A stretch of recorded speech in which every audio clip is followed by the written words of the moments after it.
It doesn't. Yeah. Oh, no, I thought you had something there, Corey. Oh, No.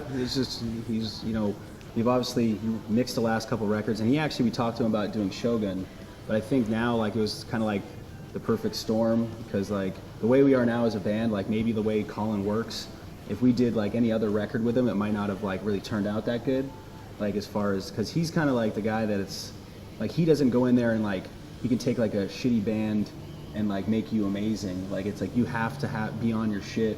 You have to be, be able to play your stuff, because he can take your ability as a band and what your sound is and capture it like the best you can possibly sound. And, he makes your playing come across a certain way, and, like, he can really capture your band. And I feel like now that we're stronger than we've ever been, and, we've been playing our asses off the last year, we went in there and just were like, everyone was just on fire as far as playing was concerned. So he was able to just get the best possible sound out of everybody, and it's just like, when we were hearing back just the raw tracks, and I think even he was surprised at how just good everything just sonically sounded on just like the very lowest, like nothing done to it, just the raw sounds. And it's we're really excited. We're just like chomping at the bit, because they've been working on the mixing and stuff, and it's just going to be, I know what they're capable of doing, and just can't wait to hear what they do to like the final outcome of the songs and stuff. So it's gonna be really exciting, and it's easily, even before it was mixed, it's like the best sounding album we've done. Cool. And from a technical point of view, if you, like you said, you tried 20 different cabs, 10 different heads, what you do in the studio obviously is different to what you do live, but how much does that affect if you're going to go out and play this new record on the next tour? Does that mean you've got to change your on stage gear? I think we're already set on gear we can pretty much recreate anything that we're playing on the album, like, easy. So I don't think we'll have a problem doing that. We didn't do anything crazy as far as sound effects or any weird shit that it's like you have to have like backup tracks to do, but just as far as music goes, it's pretty bare bones. Just like, it's just us as a band. Like, there's no keyboards or any fluffed up shit thrown in the background. It's just two guitars, bass, drums, and vocals. So it's pretty bare bones. And then the only other thing we got really whacked out was Matt doing all the they were doing all these intros and outros and stuff that just kind of really did some really interesting stuff that I've never even, like, they came up with some weird shit to like layer into these big like orchestrated like interludes and intros and outros that are just sound just fucking crazy. Cool, man, cool. All right, well, at the every interview I do, I let people that watch the show, the Metal Bar, on our Facebook page know that I'm going to be talking to whoever it happens to be, you guys in this case, and ask them to give us some questions. So I'm going to hit you with some questions from the Metal Bar fans. Awesome. Okay, first one here. Corey Marsden asks, Matt, how big have your ears stretched? I always get asked that. I don't know the size. You don't know? No, I'm not going to go any bigger, but I don't know the size. I think it's like 5/8 or 3/4 of an inch. I don't know. You stick your finger in it. Yeah, I want to know because I would like to get something different, but I don't know what it is. You can't quite get a chopper chump through there yet. Yeah.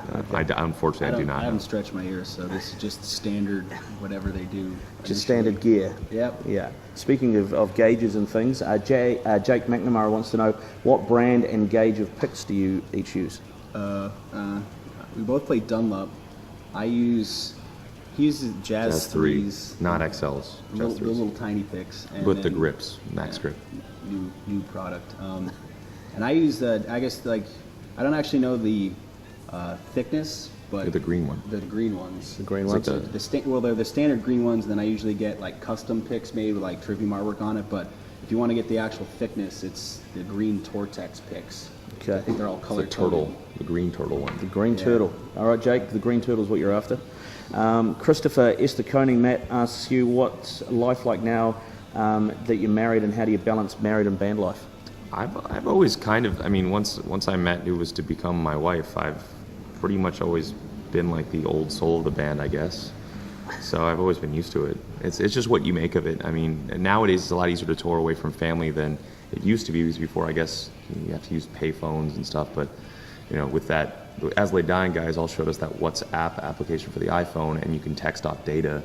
And I think I've sent and received something like 1,200 texts already within the last week, and I think it uses like not even a meg, right? 2 megs. Yeah, Wow. So yeah, it's way easier. And then FaceTime and Skype and iChat, and that's how you stay in touch with home and family and stuff. Cool. And one last question, which is actually from me. I know Metallica's been a big influence in your careers, and you were shaping your careers.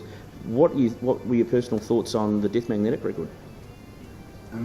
I checked it out. There's it's better than Saint Anger.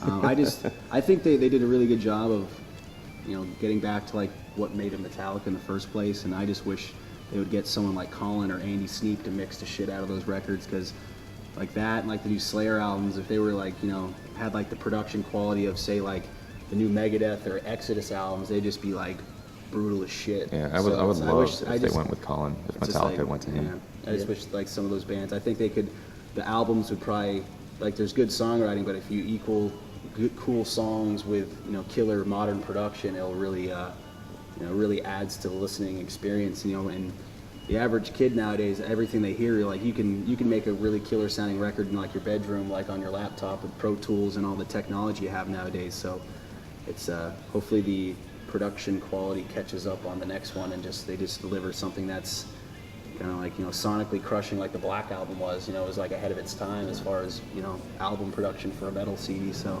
hopefully they do that. Yeah, if they did their next record with Colin Richardson, it would sound better than Black Album. So hopefully they hear that and do that. I'll let them know. Yeah, they should definitely record with Colin. That was an anonymous tip. Yeah, they got to do it. They got to do it. I say Colin Richardson, produce, mix, master. He doesn't master. Produce and mix. Yeah. Have Colin do it, and it will crush the Black Album. And the Black Album is the best sounding metal record there is. So it'd be nice if they topped it. Yeah, that'd be great. Yeah. All right, hey man, Corey, Matt, thanks very much for coming Thank you very along. much. Cheers. Thanks. It doesn't.